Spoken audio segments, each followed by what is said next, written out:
This is PBS. About Your House with Bob Yap was partially underwritten by the National Trust for Historic Preservation. In past places and future spaces, from main streets to back roads, we're helping Americans bring preservation home. The National Trust for Historic Preservation.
That kind of gets to me is FSBOs, we call them. They're for sale by owner houses. Now you can go through the paper and through all kinds of different publications looking for FSBOs or driving by for sale by owner homes with the signs out. But the problem is that you really have no representation. Now I like using a realtor because they do a lot of stuff. They earn every penny of their commission. They will help you negotiate a contract going in with an offer.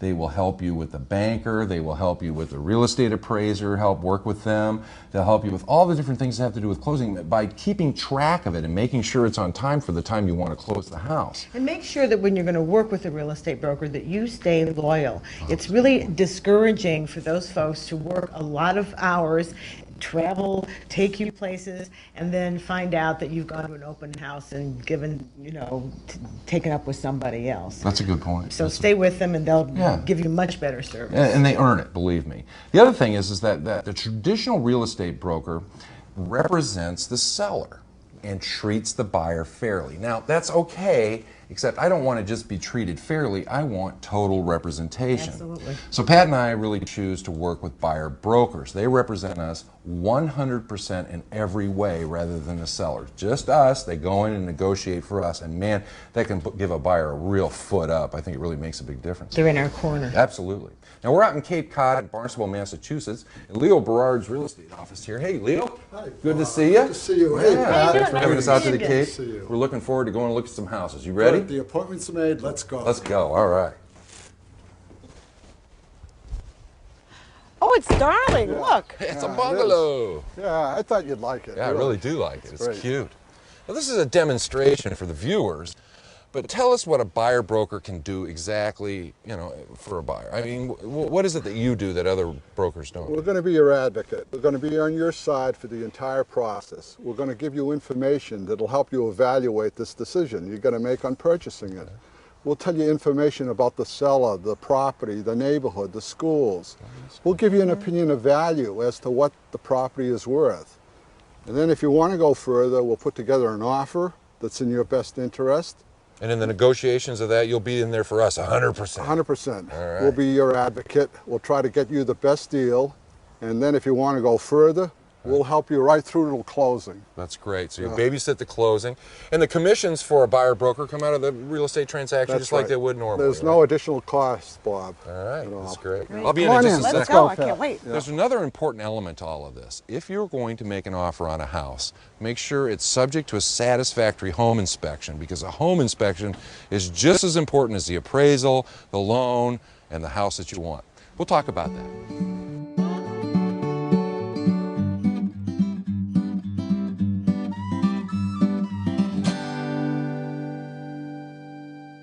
Hi, Patty. Looks like the owners of the house are moving out, so I made us this little space so we could rest. Because I don't know about you, but I'm pooped from looking at all these Boy, houses. me too. Yeah. Unbelievable. Let's talk for a minute about how to find a home inspector, because boy, it's really hard sometimes. It's also really important too, especially if you're in a new community and you don't know the lay of the land. Boy, isn't that the truth. Now, your first line of defense in finding a home inspector are the old yellow pages, the good old standby. And what you want to do is go to the home inspector section and look for an ad that has the ASHI symbol. Now, this is like a little round symbol. What does it mean? Well, it's an acronym for American Society of Home Inspectors. Oh. And if you see that little symbol in the ad, you know that the person knows what they're doing, because they have very rigorous controls and requirements for people to be a member of that. So it's a good sign. Well, and when I was in Chicago, my real estate agent referred my home inspector, and then several other people that I knew had also used that person, so it was just like a whole referral network. Yeah, well, referrals are a good way to find one as well. What about the home inspection in Chicago? What did you like about it? I loved my home inspector. It was wonderful. He made me go through all the systems, even on the roof, which you know I hate. He got you on the roof? He got me on the roof.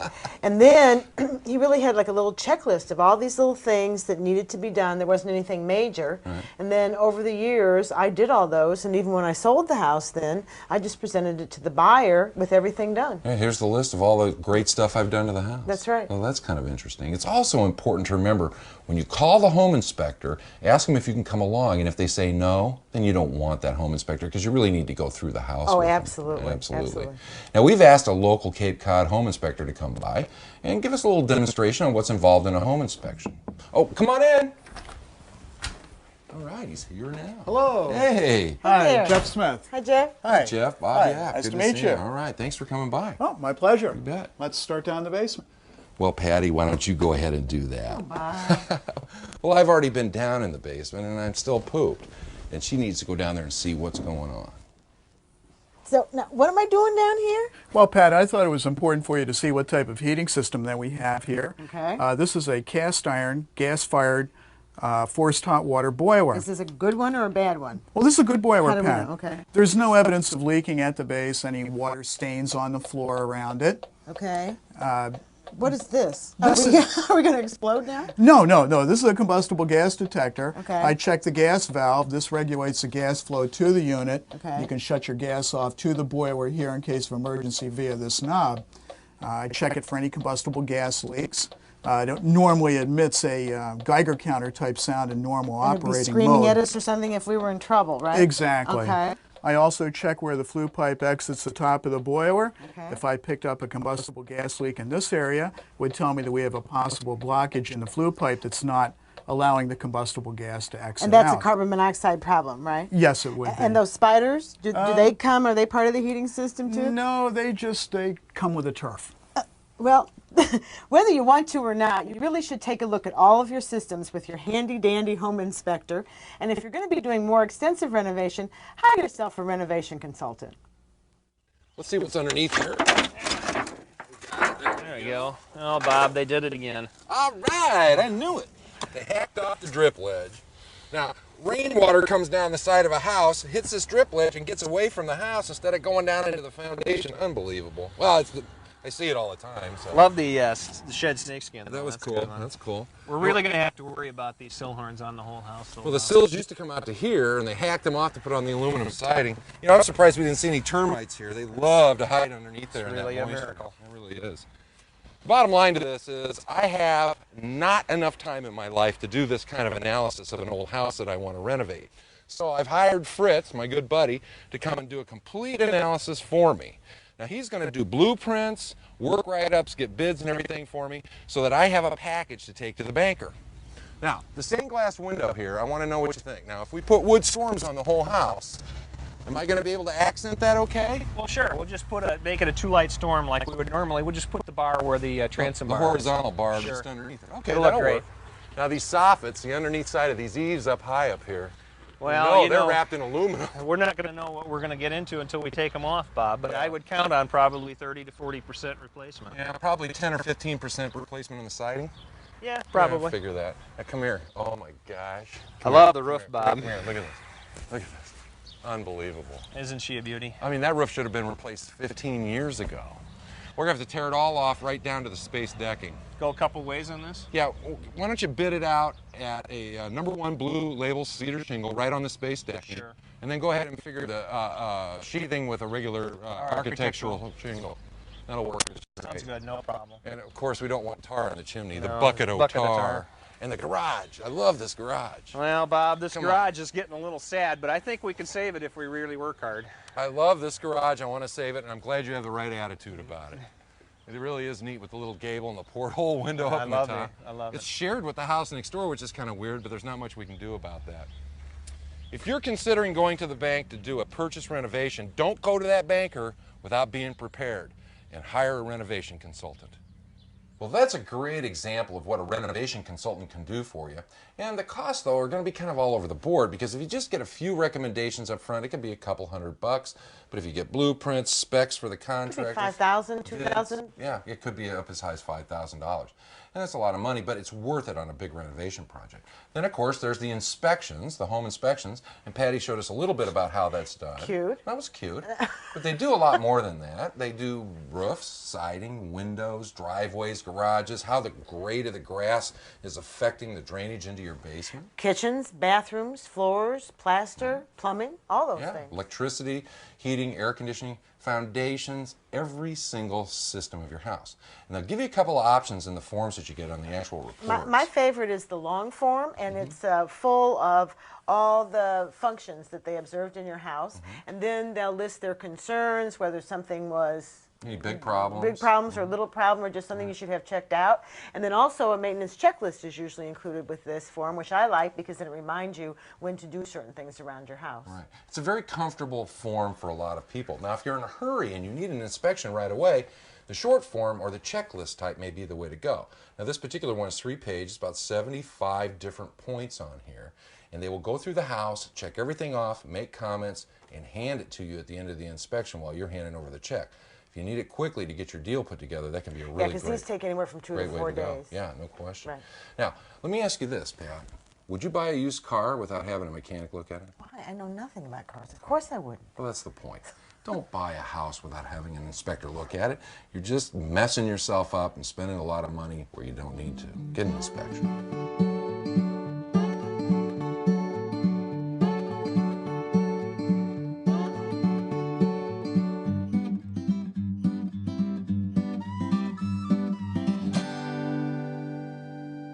When you go to the bank for a mortgage, besides the fact that you're going to be like opened up your entire financial life to a bunch of strangers you don't even know, 2 things have to happen. You have to qualify, but so does the house. And basically that just means an appraisal and a home inspection. Now the home inspection is something that you do to give you the peace of mind that the house is in good condition. The bank is going to insist on an appraisal. They're going to send an appraiser out here. He's going to look at the general condition of the house. It's not a home inspection, but he's going to look at the general condition. He's going to compare other sales in the area and do some other calculations and come up with a value. And if the value is not similar to what you offered for the house, you might not get that bank loan. Although the appraiser and the home inspector are going to do a lot of work for you on this and get the house to qualify, you're going to have to do a little work yourself to get yourself to qualify with the bank. Now that means you're going to have to document all of your income and your job and where you've lived and all those kinds of things. Open up your financial life to the bank. You're going to need a down payment. You're going to have a decent credit rating. And you're also going to have to work with your debt ratios. Now 28% of your gross income can go to housing. That's the maximum. And then if you add your consumer debt, like credit cards and cars and that type of thing on top of that, the maximum is 36% for a conventional loan. Now for some of the government-backed loans, it's a little bit higher ratios than that, but not a lot. Now, you know, there's all kinds of great mortgage options, different types of mortgages you can get. Let's go take a peek and see what they are.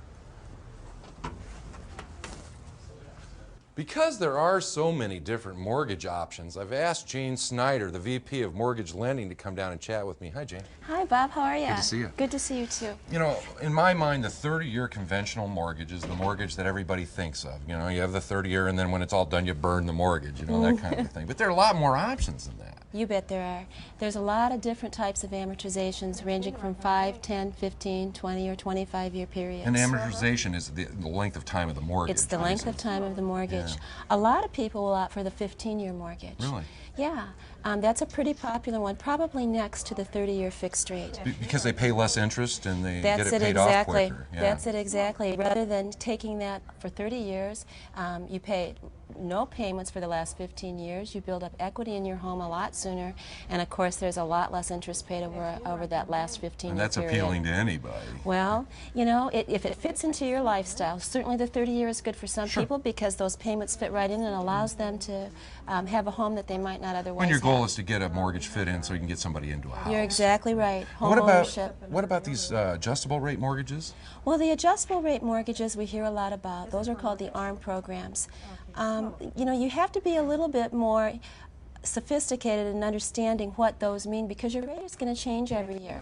Go up or down based on some economic indicator. Exactly right. So That's a that little means scary. that is a little scarier. Yeah. That means your payment's going to change. So, you know, maybe it'll go down one year and up the next year. And so if you're budgeting, you've got to be conscious of that. That makes sense. The bottom line to this is to get a mortgage banker that you're comfortable with. Sit down and go over all the options because there are a lot of them. My good buddy Fritz Miller's back with my renovation plan. Fritz, how much you gonna charge me? 50 bucks? Bob, you know it's 500. All right, 500 bucks. It's gonna cost you between $500 and $2,000 depending on where you live and who you're talking to get the plan you need to take to your banker. Now let's see what we have here. This is a really nice write-up, Fritz. Labor, materials. I figured 85 grand. What is it? Pretty close. All right, it's 88,000. That's good. That's a nice write-up. Now here's the floor plan. I need that for the banker for sure. And of course all the bids. This is the package that you need to take to your bank. Now I suggest that you consider going to a locally owned bank because they have the capability of working with you in a lot more liberal ways. They understand the purchase renovation. That's what you're after, a purchase renovation loan where they help you buy the house and then they give you the money to renovate it.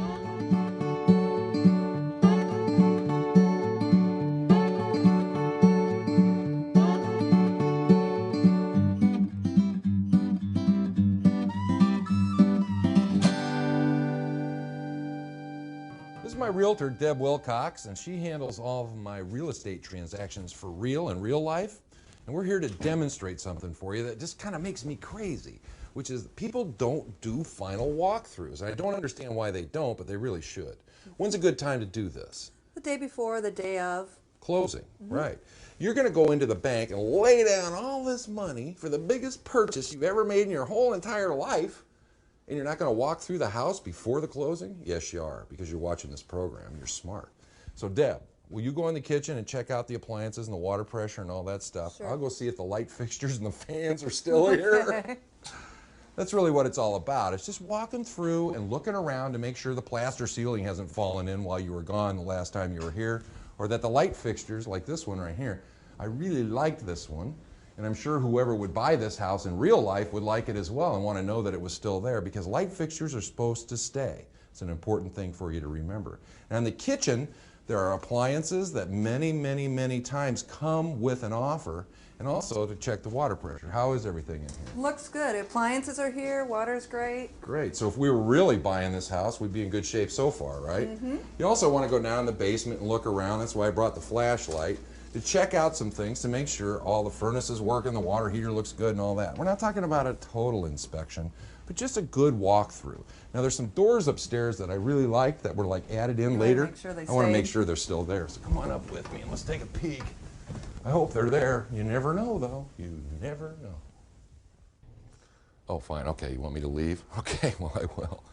Well, the private part of this closing, what you're seeing back here, is actually the closing of the loan is going on, and I kind of need to be out of there because it is very private. You're spilling out all your financial information.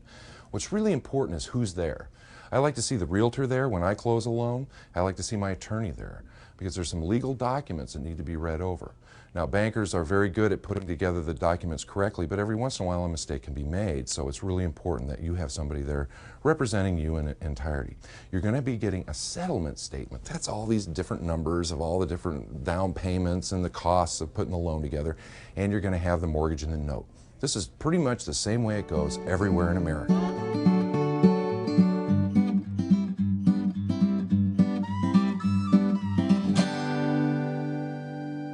Well, you're almost ready to move in. Now the steps, if you remember, are finding a neighborhood, finding a house, making your offer, going to the bank, getting your loan, and closing it. Now there's one step that goes back to making the offer that I want you to remember. It's real important. Possession at closing or possession on or about closing, very different. Now possession at closing, when you're closing down at the bank, you get done, they hand you the keys. Possession on or about closing means that you close the loan and the sellers could wait a couple days to move and you don't know when you're going to get to move in. That's not fun. So make sure it's possession at closing. Now the other thing is you got to call all the utility companies. You got to call the power company and the phone company. You need to do that a few days before closing. But there's one utility company that's absolutely critical that you call and say, well, hey, how you doing? That's the water meter guy, and he is here to check the meter. Very important, because waters are usually held by the city, all the water bills and everything, and they go on the house, not the person. So if the seller didn't pay the bill up to the day you close, then it becomes a lien on your property, if you can believe that. So you want to make sure that the water meter guy comes and checks it and make sure that you're paying your bill and you don't get a lien on the property. That's very important. Well, the next step in this process can either be a lot of fun or it can be a major bummer, and that's moving all your stuff into the house. Now, you can go ahead and call all the guys with the pickup trucks that are your buddies. They'll come over, but you're at risk getting everything banged up, and you don't know how long it's going to take, and who knows if people are going to show up. There's another option, and that's to hire a professional moving company for a local move.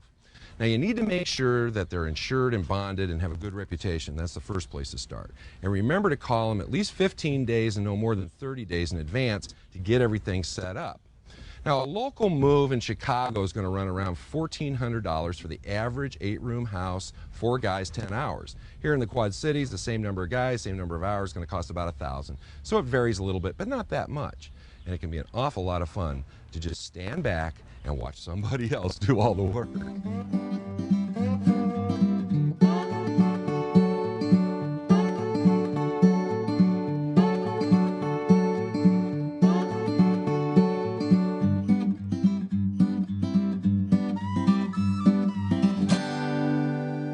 Well, it's time for Ask Bob. Now, that's the point in time, of course, where we answer your letters.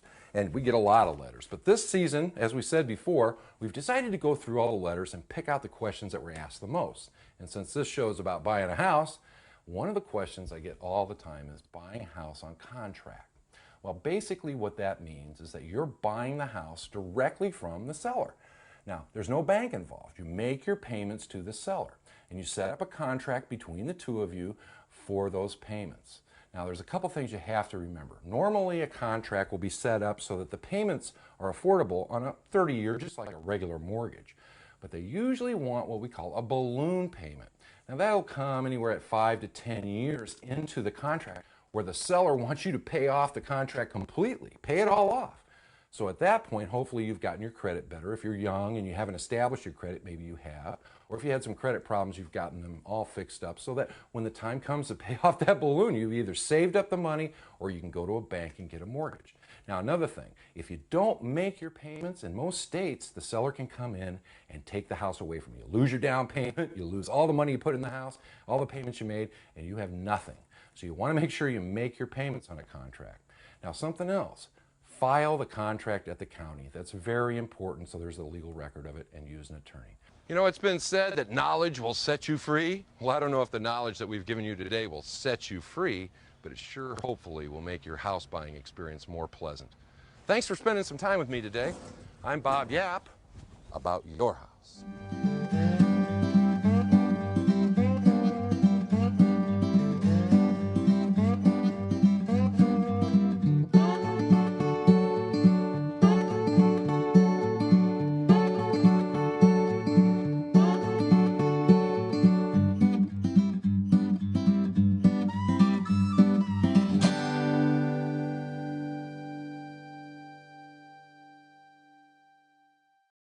About Your House with Bob Yap was partially underwritten by the National Trust for Historic Preservation.